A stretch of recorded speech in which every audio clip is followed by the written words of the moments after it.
안녕하십니까. 오늘 제 8강입니다. 8강에서는 한번 산술 평균에 대해서 한번 우리가 새로운 시각을 가지고 활용하는 그런 문제를 접하도록 하겠습니다. 원래 이 문제는 이제 타이틀이 있습니다. 가우스의 원 문제라 그래가지고요. 이미 굉장히 오래되고 상당히 유명한 문제입니다. 자, 그러면 제시문을 좀 확인을 해 보도록 하겠습니다. 그러니까 제시문에서는 여러분들이 상당히 잘 이거를 주의 깊게 보셔야 되는 게 이제 경우의 수를 구하는 것이 어떻게 구하는가에 대해서 그걸 정확하게 파악을 하셔야지만이 됩니다. 경우의 수 구하는 것이 파악이 안 된다? 그럼 경우의 수를 잘못 구한다? 이제 그렇게 되면은 문제를 푼다고 하는 것이 불가능하겠죠. 그래서 이 경우도 제시문을 아주 주의 깊게 잘 보셔야 됩니다. 제시문에서는 뭘 얘기하고 있어요? 제곱수, 그 다음에 제곱수의 합을 얘기하고 있습니다. 여기서 1을 가지고 한번 해보죠. 1을 제곱수의 합으로 표현한다. 근데 이 경우도 뭐예요? 몇 개로 표현합니까? 2개로 표현하는 거죠. 그렇죠? 상당히 조심해야 되죠. 여러분들이 제시문에 읽었을 때 두 가지 포인트를 정확하게 파악을 해야 돼요. 이 안에 오는 것은 어떤 수도 돼요? 음수도 된다, 그런 뜻입니다. 그렇죠? 이거 얘기할 적에 어떻게 했습니까? 마이너스 1의 제곱 또는 뭐예요? 0의 제곱으로 해서 제곱의 형태로서 표현을 하겠다, 그런 뜻입니다. 또 하나가 뭐예요? 순서를 생각한다는 얘기입니다. 순서를 생각한다는 얘기 뭐예요? 0을 먼저 쓰고 뒤에다가 뭐 써요? 마이너스 1의 제곱을 쓰죠. 그러면 전부 다 경우 봐요. 제일 편한 게 0의 제곱, 순서대로 쓰면 1의 제곱, 그렇죠. 0의 제곱, 또 뭐 있어요? 마이너스 1의 제곱인데 이것만 갖고 아마 안 되죠. 또 순서를 생각한다 그랬죠. 1의 제곱이 먼저 오고 0의 제곱 뒤에 가고 마이너스 1의 제곱 먼저 오고 0의 제곱 뒤로 가면 전부 다 몇 가지가 나타나요. 따라서 4가지가 나타나는 겁니다. 그래서 4가지가 제곱수로서 나타나는 거죠. 다시 한번 강조합니다만은 우리가 흔히 말할 때 덧셈으로 표현할 적에 1 더하기 0하고 0 더하기 1을 틀리게 생각한다든지 그렇지는 않죠. 일상적으로 그렇죠. 근데 이 경우에는 이 문제를 풀려면 그 경우를 이제 나눠서 생각한 거죠. 두 가지로요. 따라서 여러분들은 제시문을 정확하게 읽고 제시문에서 요구하는 대로 경우의 수를 구해야지만이 문제를 성공적으로 해결할 수 있지. 그렇지 않으면은 경우의 수부터 틀려지기 때문에 구할 수가 없겠죠. 하나 더 구한 거 보죠. 한번 4 가지고 해볼까요? 4를 제곱수의 합으로 나타난다. 그러나 몇 개요? 2개입니다. 그럼 이 경우에는 0부터 시작하면은 0의 제곱이고요. 2의 제곱. 또 마찬가지죠. 2의 제곱을 먼저 쓰고 0의 제곱 써도 되죠. 이것만 있나요? 그렇진 않죠. 음수가 들어가도 상관없지요. 마찬가지로 순서를 생각을 해야 되겠죠. 그렇죠. 그래서 이 경우도 몇 가지가 존재하나요? 4가지가 존재합니다. 그렇죠. 그러면 기호를 또 써야 되겠죠. 그래서 제곱수라고 하는 것에서 2를 쓰고요. 그렇죠. 제곱수에서 2를 쓰고 원래 숫자를 쓰면 1인 경우에는 몇 가지가 있었어요? 4가지가 있었죠. 자, 이 경우도 마찬가지죠. 자, 제곱수에서 2를 쓰고요. 2개로 쓰니까요. 누구를 갖고 한 거예요? 4를 갖고 했죠. 몇 가지 있어요? 4가지가 있죠. 그래서 이제 경우의 수를 이제 이렇게 이제 구하는 상황입니다. 자, 그러면은 표에다가 한번 확인을 해볼까요? 저는 1하고 4에 대해서 구했는데 한번 그 0서부터 한번 시작을 해서 논제 1에서 표를 완성을 해보도록 하겠습니다. 논제 1에서는 이제 4개를 완성을 해요. 한번 보실까요? 자, 논제 1입니다. 자, 지금과 같은 상황에서 제곱수의 합으로 나타내는데 한번 표를 완성해 보죠. 자, 0은 1이 됐었죠. 이거 0은 어떻게 한 거예요? 0은 어떻게 여기다 쓸까요? 0은 0제곱 더하기 0제곱이죠. 그래서 한 가지입니다. 그렇죠? 한 가지예요. 그래서 한 가지가 된 거고요. 우리 1은 알아봤죠? 1 알아봤고 또 뭐도 알아봤어요? 4도 알아봤죠? 2 같은 경우는 어떻게 되나요? 그러니까 사실은 여러분들이 이런 형태는 일반적으로 평상시에 하던 계산은 아니죠. 약간 특징이 있기 때문에 이제 제시문에서 표를 이용해 갖고 적당하게 이제 빈칸을 마련해 놓고 충분히 연습할 시간을 주는 겁니다. 그래서 이 경우에는 뭐 여러분을 오히려 괴롭히려고 하는 것이 아니라 이 구조에 여러분들이 적용을 하라고 이제 표를 가지고 여러분들한테 이제 훈련을 시키는 거라고 받아들이면 됩니다. 자, 그러면 2를 안 했죠. 2도 확인해 볼까요? 자, 2인 경우에는 어떻게 해야 될 것 같아요? 1의 제곱 더하기 1의 제곱인데 조심해야 되죠. 이건 순서를 바꿔도 의미가 없죠. 단 뭐가 들어가요? 음수가 들어가죠. 음수가 들어가니까 몇 가지 있어요. 또 뭐가 있어야 되겠죠? 2를 갖고 하면은요.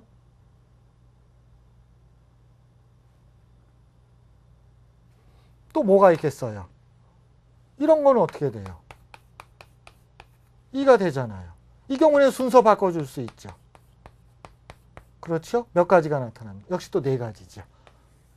그래서 이 구조가 사실은 일상적인 것이 아니기 때문에 좀 자세히 해주길 바라고, 그래서 실수하지 말라고 이제 제시문에서 몇 가지는 줘야 됩니다. 그래서 몇 가지 있어요? 하나, 둘, 셋, 4가지가 있죠. 자, 3을 가지고 해보죠.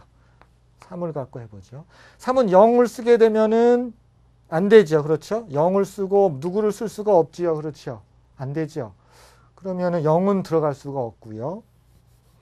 만약에 1이 들어간다 그러면 어떻게 되나요? 1이 들어가면 남는 게 2죠. 안 되죠. 그렇죠. 2 안 되죠.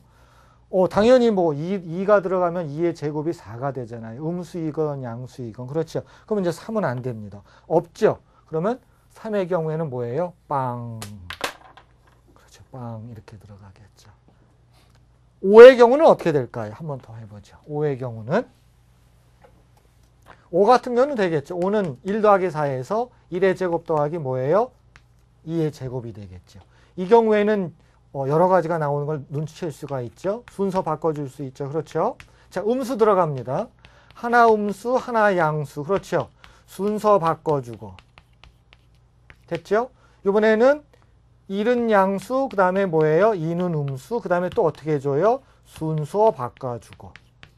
또 뭐가 있어요? 둘 다 음수. 그럼 둘 다 음수 들어가되 또 뭐도 할 수 있어요? 순서 또 바꿔주죠? 그럼 총 몇 가지예요? 하나, 둘, 셋, 넷, 다섯, 여섯, 일곱, 8가지가 나오죠. 그래서 8가지. 이렇게 구하시는 겁니다. 6도 마찬가지고 9도 마찬가지고 해서 여러분들이 이제 표를 완성할 수가 있어요. 그래서 6은 없고요. 이제 9 같은 경우에는 많이 나오겠죠. 9는 금방 눈치챌 수 있죠. 3하고 3은 9기 때문에. 그렇죠? 3은 9가 된다는 얘기는 뭐예요? 0의 제곱 더하기 3의 제곱이죠. 그 다음에 순서 또 들어가야 되겠죠. 그러면 또 마찬가지로 3의 제곱 더하기 0의 제곱이고, 음수 들어가도 되죠. 0의 제곱 더하기 마이너스 3의 제곱, 물론 마이너스 3의 제곱 더하기 0의 제곱 들어가면 어떻게 되나요? 역시 마찬가지로 4가지가 나타나겠죠. 그래서 9인 경우도 이제 4가지가 나타나겠습니다.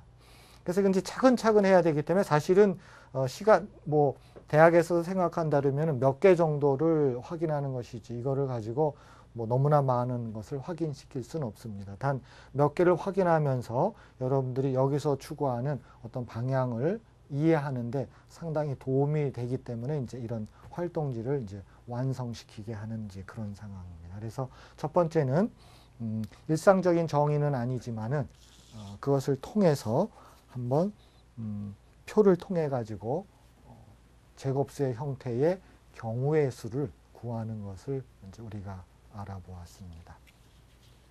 자, 그러면은 논제 1에서 내용이고요. 논제 1이 계속되죠. 한번 유인물 한번 보시죠. 여러분 출력한 거요. 그래서 표를 만들었죠. 그 다음에 이제 뭘 만들고 싶은 거예요? 이제 평균을 내고 싶은 겁니다. 그러니까 산술 평균을 한번 내서 한번 만들어 보자, 그런 뜻입니다. 자, 그러면은 논제 1을 표를 한번 보시기를 바랍니다. 자, 우리가 원하는 건 뭐예요? 앞에 나와 있는 것들을 쭉 더해서 개수로 나누는 겁니다. 조심해야 돼요. 단 3을 나눈다는 것은 자료가 3개 있는 것이 아니라 이 경우에는 어떤 산술 평균을 하고 있는 거예요? 보세요. 0부터 시작하죠? 0부터 시작합니다. 그래서 0부터 시작해서 1, 2, 3 그리고 3으로 나눠져요. 그럼 앞에 표에서 봤지만 어떻게? 자, 0은 뭐예요? 0제곱 더하기 0제곱입니다. 그렇죠? 1 만들었죠? 2 만들었죠? 3은 없었잖아요. 그래서 합하면 9잖아요. 그래서 3으로 나눠주면 3이 되는 그런 산술 평균을 우리가 만드는 것입니다. 자, 그러면은 전체적인 표를 한번 보도록 하겠습니다. 자, 보시죠. 물론 앞에 거는 없습니다. 그렇죠? 자, 이 경우에는 어떻게 되나요? 합하면은 있을 수가 없지요. n으로 나눠주는데, 자, 이 경우입니다. 1로 나눠주는 거죠. 그렇죠? 앞에 있는 거 다 더해서 뭐로 나눠줘요? 1로 나눠줍니다. 그럼 5를 1로 나눠줬죠. 그렇죠? 그래서 5입니다. 이거 보시죠. 이거는 뭐예요? 어디까지 다 더해줘요? 여기까지 다 더합니다. 그렇죠? 얼마예요? 9죠? 9를 더해서 뭐로 나눠줘요? 2로 나눠주죠. 그렇죠? 그럼 얼마예요? 4.5가 되는 것입니다. 그러니까 실질적으로 약간 틀리죠. 하나가 더 들어가 있는 거죠. 자, 그 다음 겁니다. 그 다음은 어떻게 돼요? 여기까지 누적을 덧셈을 하죠. 누적을 더하면 0이 있었기 때문에 있으나 마나였었죠. 9가 들어가고요. 그 다음에 뭐로 나눠줘요? 그렇죠. 3으로 나눠주죠. 그러면 값이 3이죠. 자, 그 다음에 여기까지 누적을 해서 들어가야 되겠죠. 누적하면 얼마죠? 13입니다. 그렇죠. 13을 뭐로 나눠줘요? 4로 나눠주죠. 4로 나눠주면 4, 3, 12가 되죠. 그 다음 1 남죠. 3.22 이렇게 되나요? 3.25인가요? 3.25 맞죠? 4, 3, 12, 1 들어가죠. 4, 2, 8, 2 남죠. 4, 5, 20, 3.25입니다. 그렇죠. 이렇게 되죠. 그래서 수열 값이 보면은 이건 없고요. 안 되죠. 그렇죠. 0으로 나는 안 됩니다. 그래서 5, 4.5, 3, 3.25, 4.2, 3.5, 3 이런 식으로 외견상 보면은 뭐 증가하는 수열도 아니죠. 그렇죠.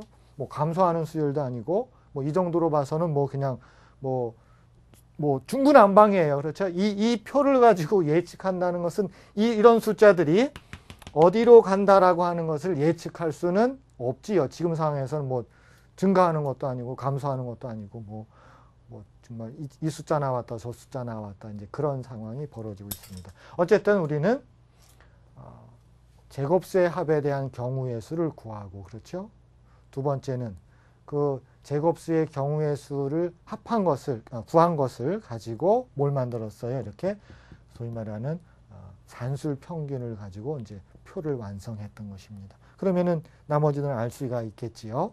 그래서 논지의 2가 여기서 완성이 됐습니다. 단 여기까지는 그냥 수열은 수열인데 엉망이구나. 뭐 이렇게까지 이제 결론은 나온 것입니다. 자, 다음 논제로 들어가겠습니다. 자, 논제 3을 들어갑니다. 그래서 실질적으로 논제 3에서는 이 그림을 이제 해석하는 형식이 들어갑니다. 그래서 논제 3을 뭐 직접 먼저 풀기 전에 이제 이 그림을 어떻게 해석할 것인가에 대한 기호를 우리가 알아보도록 하겠습니다. 지금 여러 번 보시지만 여기에는 어떤 식이 되어 있냐면은 지금 좌표 축이 있고요. 원이 들어가 있죠. 원의 방정식은 지금 x제곱 플러스 y제곱은 이 형태는 2의 제곱 4입니다. 그렇죠? 이런 형식이죠.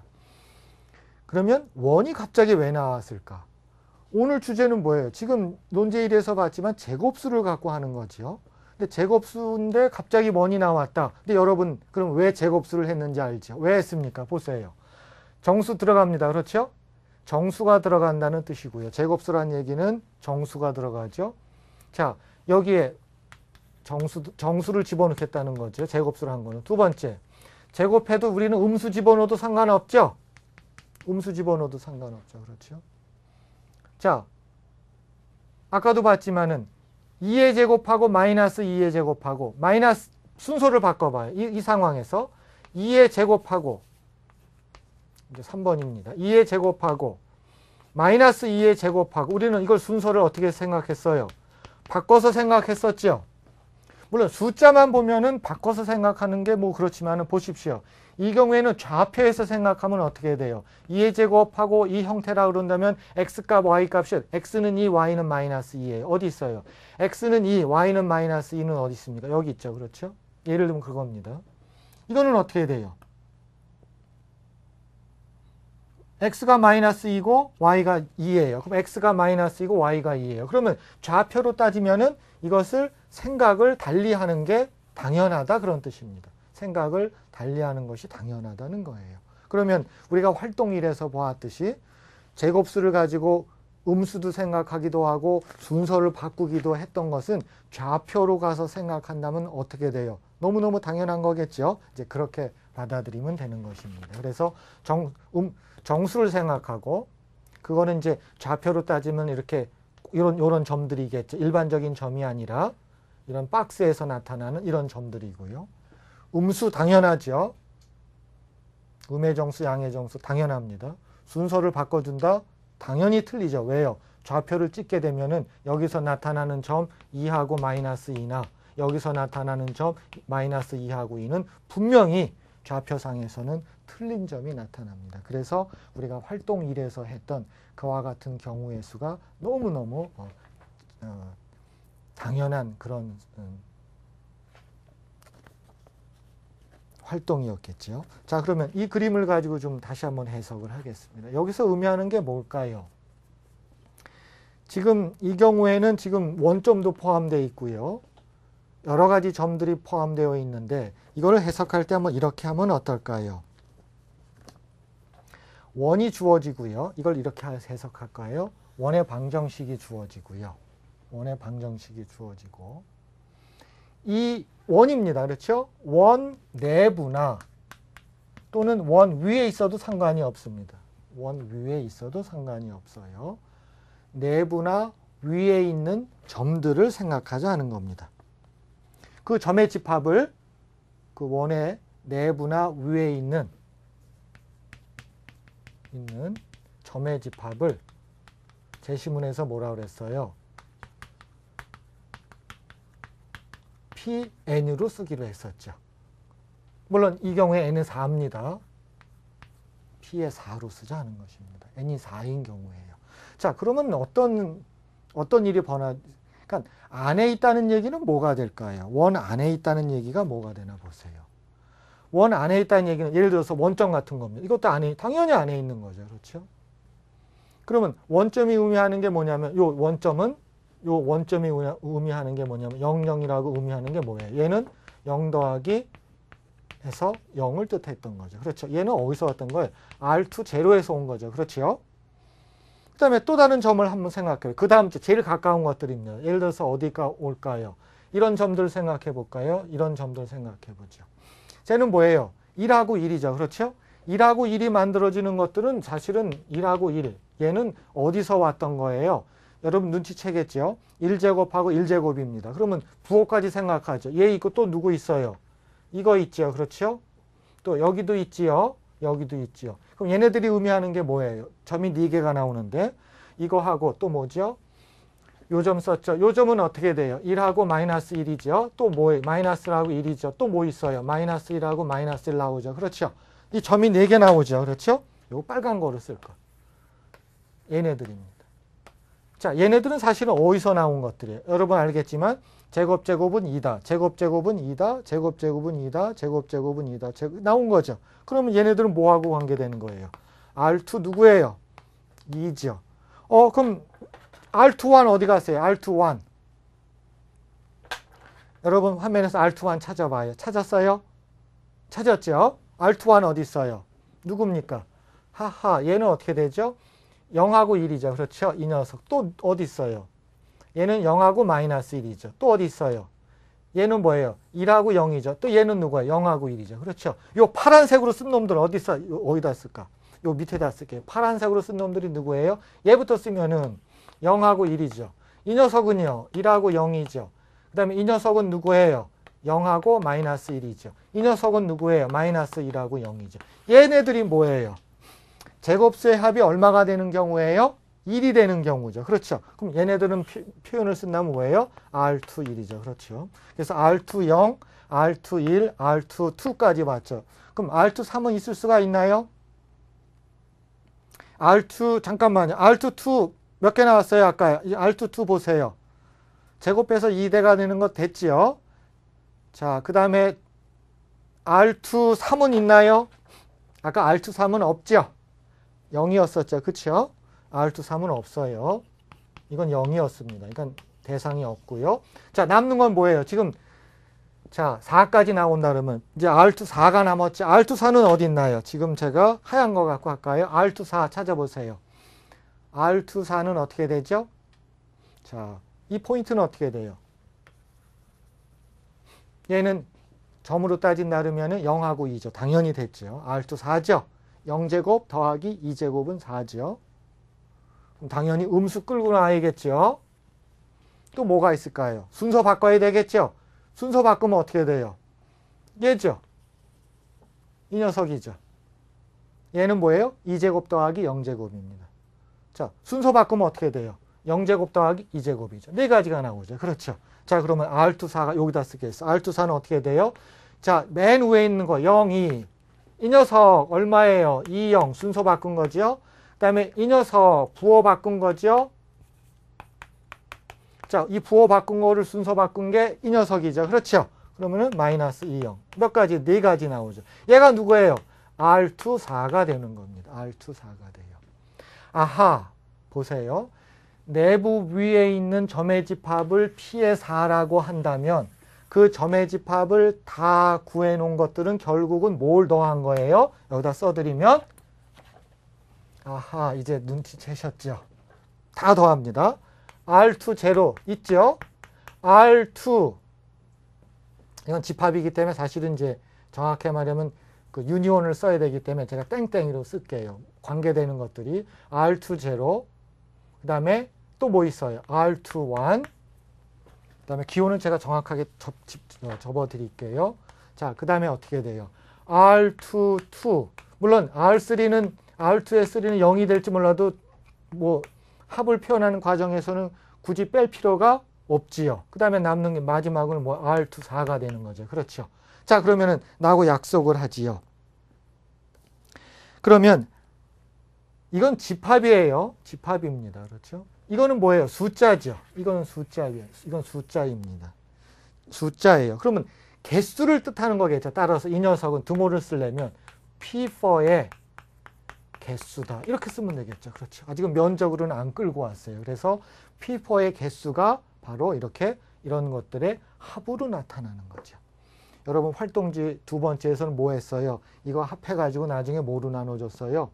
n값으로 나눠줬었죠? 4로 나눠줬었죠? 사실 그 과정이 여기 또 들어오는 겁니다. 자, 여러분은 확인하겠지만 자, 개수를 보시면 하나, 둘, 셋, 넷, 다섯, 여섯, 일곱, 여덟, 아홉, 열, 열하나, 열둘, 13개죠? 사실은 여기 합한 거 나오면 나오겠죠? 그래서 13개가 되는 것입니다. 자, 이거는 개수를 따지는 거죠. 이것을 지금 어디로 옮겨갈 거냐면 면적으로 좀 제가 옮겨가려고 그래요. 그럼 개수를 면적으로 가는 방법은 당연합니다. 여기서의 한계라고 하는 것은 뭐로 보는 거예요? 단위 정사각형으로 보는 거죠. 그럼 단위 정사각형의 개수가 몇 개 있느냐? 그럼 그게 뭐로 가는 거예요? 면적으로 가는 거죠. 그렇죠? 그렇게 하면 되겠죠. 자, 그럼 아까 그 그림하고 똑같겠지만 그 면적으로 옮겨가는 거를 제가 여기 그려놓은 걸 가지고 여기서 한번 해볼게요. 어떻게 하면은 점의 개수를 면적으로 옮겨가는지 한번 보도록 하지요. 자, 아까도 보셨지만 점을 표시하면은 요 녀석, 그렇죠? 또 누구예요? 당연히 요 녀석, 이렇게 들어가겠죠. 그렇죠? 그렇게 해서 점이 몇 개가 나왔어요? 점이 13개가 나왔었죠. 그렇죠? 그러니까 점의 개수예요. 면적으로 갑니다. 약속을 해요. 하나의 단위 정사각형을 면적으로 쓰려고 그래요. 그러면 이 단위 정사각형 약속을 해야 되겠죠. 왼쪽 위에 점이 있는지 없는지를 가지고 결정할게요. 자, 보세요. 자, 이 단위 정사각형 갖고 합니다. 이 단위 정사각형 왼쪽 위에 모서리에 점이 있어요, 없어요? 있죠. 있으면은 여기다가 이걸 하나의 면적으로 쓸게요. 자, 똑같은 방법으로 여기도 당연히 왼쪽 위에 점이 있죠. 그러면 이 단위 정사각형도 면적으로 쓸 거예요. 여기 있죠. 자동이죠. 그렇죠. 자, 여기도 있지요. 그럼 자동입니다. 이렇게 면적이 밖으로 나가는 것도 있겠죠. 자, 이 녀석은 어떻게 되나요? 자, 면적으로 쓰겠습니다. 얘도 면적으로 쓰죠. 얘도 면적으로 쓰죠. 그렇죠? 자, 얘도 면적으로 쓰죠. 자, 얘는 어떻게 되나요? 자, 이 단위 정사각형을 보세요.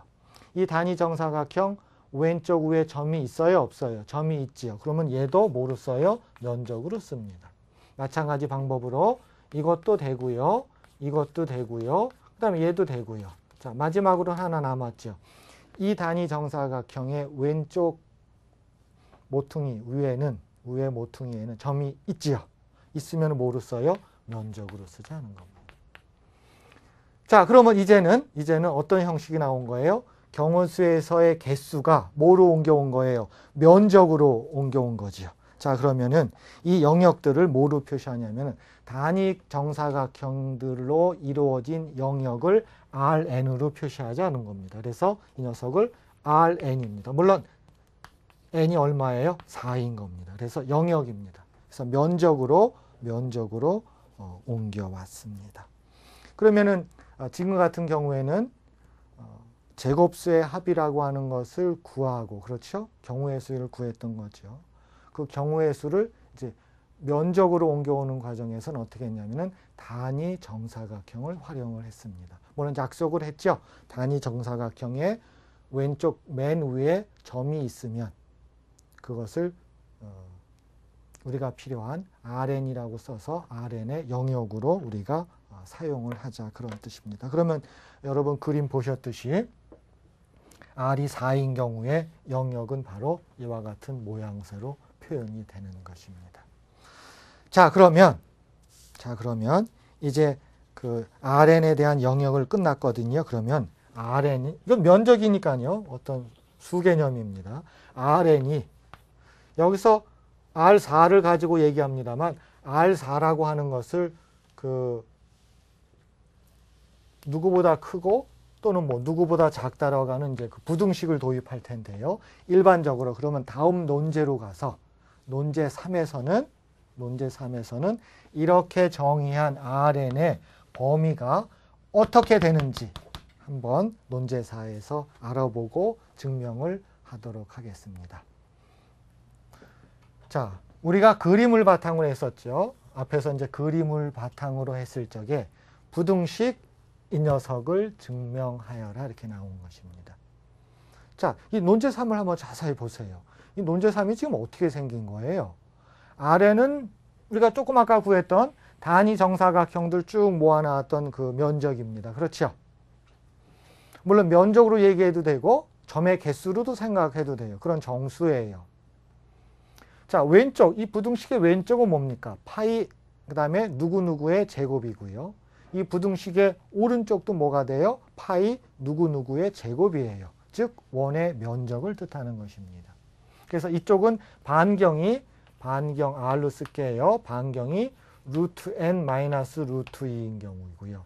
그 다음에 이 경우에는 반경이 루트 n 플러스 루트 2가 되는 이제 그런 그 원의 면적을 뜻하겠지요.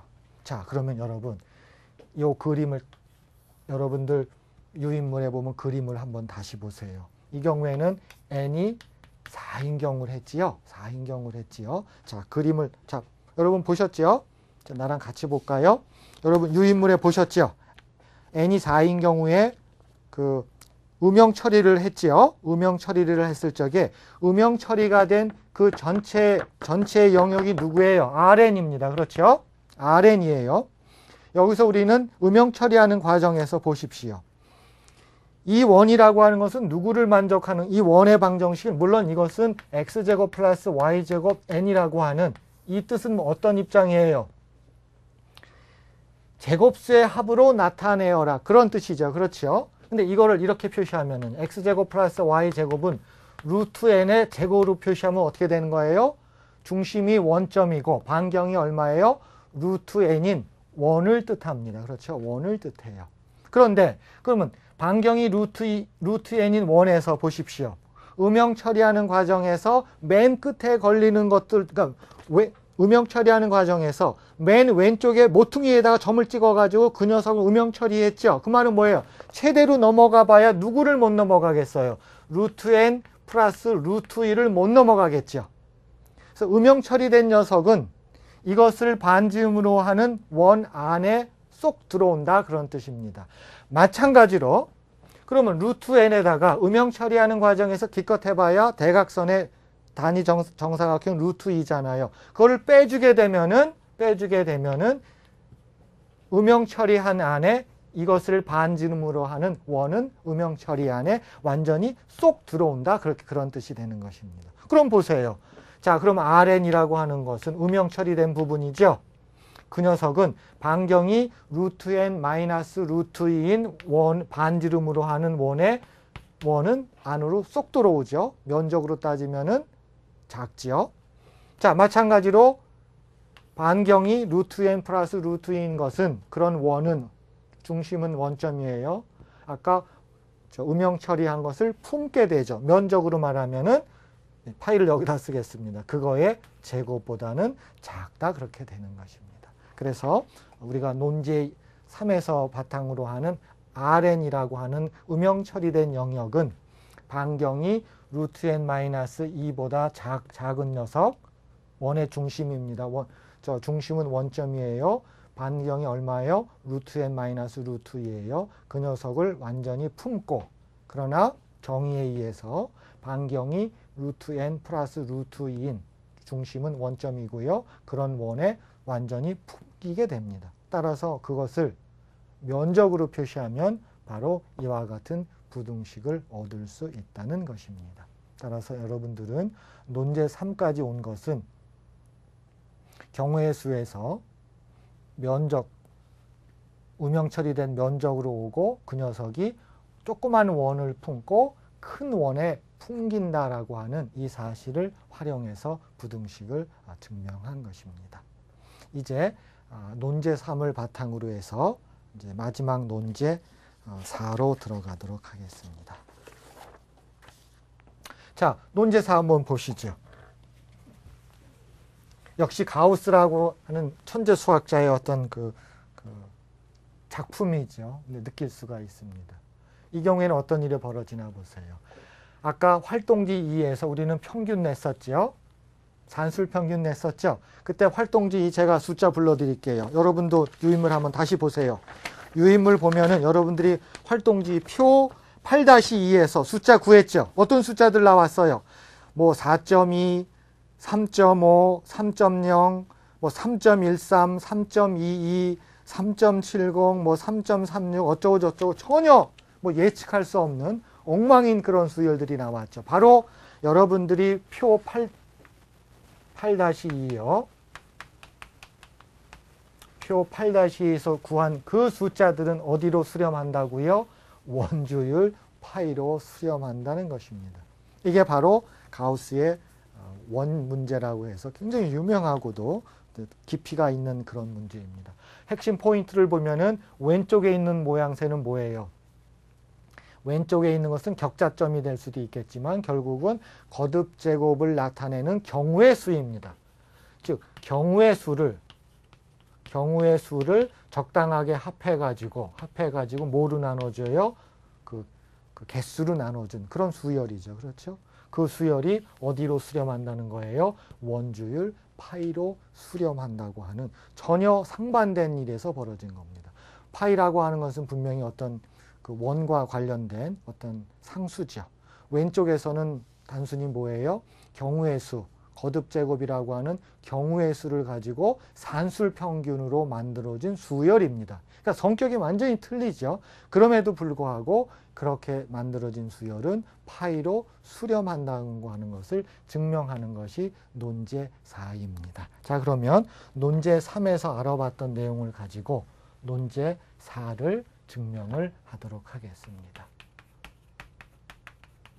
자, 여러분 논제 4에서는 뭘 보여줬나요? 우리는 부등식 Rn입니다. 그렇죠? Rn이라고 하는 것은 우리 정의에 의하면은 정사각형이 있고 단위 정사각형, 모서리 맨 위에 점이 있으면 음영 처리했었죠. 그렇죠? 그 녀석의 면적은 음영 처리된 거의 면적은 파이 여기는 어떻게 되죠? 루트 n 마이너스 플러스죠. 반경을 이거로 하는 원에 쏙 들어가 있고 누구를 포함하고 있어요? 반경이 루트 n 마이너스 루트 2인 그런 원을 포함하고 있죠. 따라서 그것을 부등호로 나타내면 이렇게 되겠죠. 자, 그런데 RN의 정의에서 RN의 뜻은 뭐예요? RN이 의미하는 것은 이건 정사각형의 개수하고도 관계되죠. 그럼 정사각형의 개수는 뭐하고도 관계되죠? 바로 이게 이 녀석이죠. 시그마 n은 0서부터 라지 n까지 R2n을 전부 다 합한 거죠. 이거는 뭐예요? 점이 있으면 그걸 음영 처리한 거의 면적이었죠. 이건 뭐예요? 그 점을 뜻하는 거잖아요. 따라서 개수로 따졌을 적에 똑같은 거죠. 그렇죠? 자, 이렇게 됐죠. 그 녀석을 뭐로 나눠준 거예요? 여기서는 n으로 나눠주고 거기다가 뭘 택하는 거예요? 극한을 택할 것입니다. 자, 이 뜻에 의해서 이건 그대로 마찬가지죠. 라지 n으로 나눠주고 파이 루트 n 플러스 루트 2의 제곱이 되고요.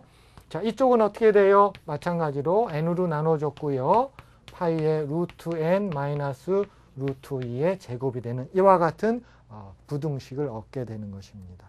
자, 이제 마지막으로는 이제 어떤 과정을 거쳐야 되죠?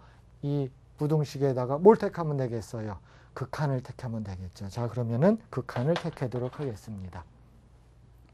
자, 최종적으로요. 극한을 택하면은요.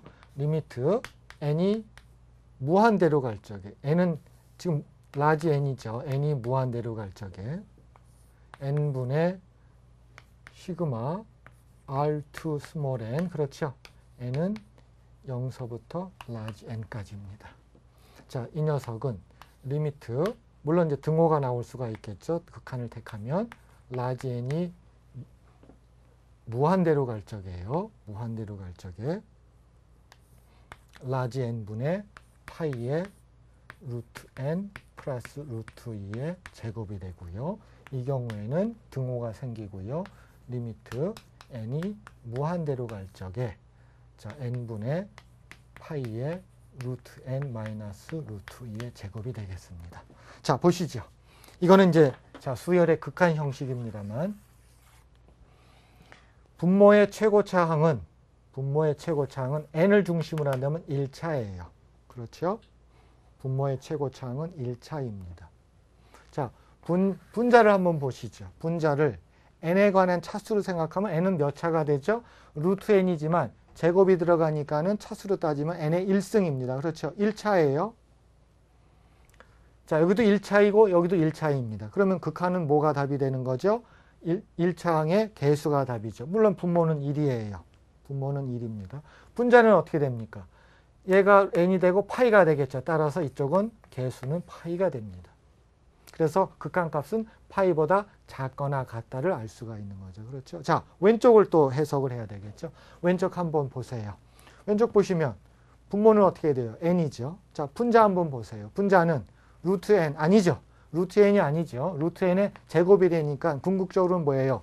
n이 되는 거죠. 그렇죠? n의 1차예요. 그럼 그거의 개수가 의미가 있는 거죠. 얼마예요? 개수는 파이죠. 분모의 개수는 얼마예요? 1이죠. 따라서 극한값은 어떻게 돼요?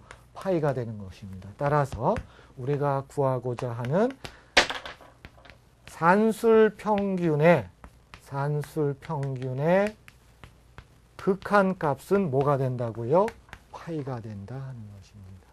우리는 이제 이 정리를 뭐라고 부르냐면은 가우스의 원 문제라고 부릅니다. 상당히 이제 그 의미가 있는 이제 그런 상황이죠. 그래서 여러분들은 상당히 이 문제가 깊이가 있는 것은 겁니다. 왼쪽이라고 하는 것은 단순한 산술 평균 입장인데 오른쪽을 보시면은 이거는 어떤 입장이 되는 거예요? 이제 원에 관련된 상수가 나오는 이제 그런 상황이죠. 그래서 평균을 가지고 뭘 한 거예요? 무리수 파이를 접근을 한 것입니다. 자, 오늘은 여러분과 같이 원주율 파이를 산술 평균으로 접근하는 그런 것을 공부했습니다. 여러분들한테 제가 오늘은 좀 추가적인 참고사항을 하나 더 말씀드리도록 하겠습니다. 자, 모양을 보세요. 자, 무리수입니다. 산술 평균으로 접근했죠. 그렇죠? 그러면 이 무리수 말고 또 여러분들의 익숙한 무리수가 누구예요? 루트 2겠죠. 그러면 루트 2는 이와 같은 입장, 즉 어떤 평균 개념으로 어떻게 접근할 수 있느냐 하는 겁니다. 그러려면 시간 여행을 하셔야 돼요. 시기적으로 보면은 기원전 한 1800여 년경으로 보시면 됩니다. 이 친구들은 육집진법을 쓴 것을 여러분들이 알고 있을 것입니다. 그래서 점토판이 발견이 되는데 이 친구들은 루트 2를 408분의 577로 사용을 했다고 하는 것이 기록에 나와 있습니다. 408분의 577 정도면 대단히 좋은 근사값입니다. 여러분 눌러보시면 아시죠? 그렇죠? 엄청나게 좋은 근사값이에요. 자, 그러면 우리 수학사 입장에서는 그러면은 루트 2를 408분의 577로 어떻게 했을까? 추정한 것이 바로 이겁니다.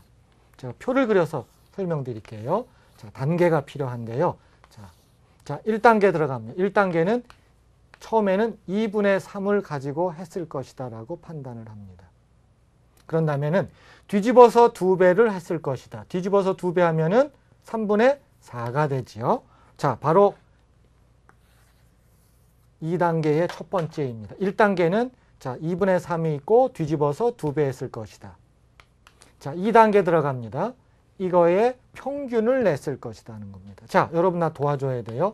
2분의 3하고 3분의 4를 평균을 내면 이걸 이제 2로 나눠줄 거예요. 하면 어떻게 돼요? 6분의 9 더하기 8이죠. 17인가요? 맞나요? 6, 9, 8, 17 맞지요? 자, 그러면 평균 내면 어떻게 돼요? 12분의 17이 되겠죠. 그래서 12분의 17이 됩니다. 그럼 똑같죠? 뒤집어서 2배 해요. 그럼 어떻게 되죠? 17분의 얼마가 됩니까? 24가 되겠죠. 이게 2단계예요. 자, 3단계 들어갑니다. 3단계는 똑같이 어떻게 한다 그랬어요? 두 녀석을 뭐 한다고요? 산술평균, 평균 낸다 그랬죠? 그러면 더해가지고 둘로 나눠줍니다. 자, 여러분 나랑 같이 해줘요. 내가 어디 틀리나? 17분의 24를 계산하면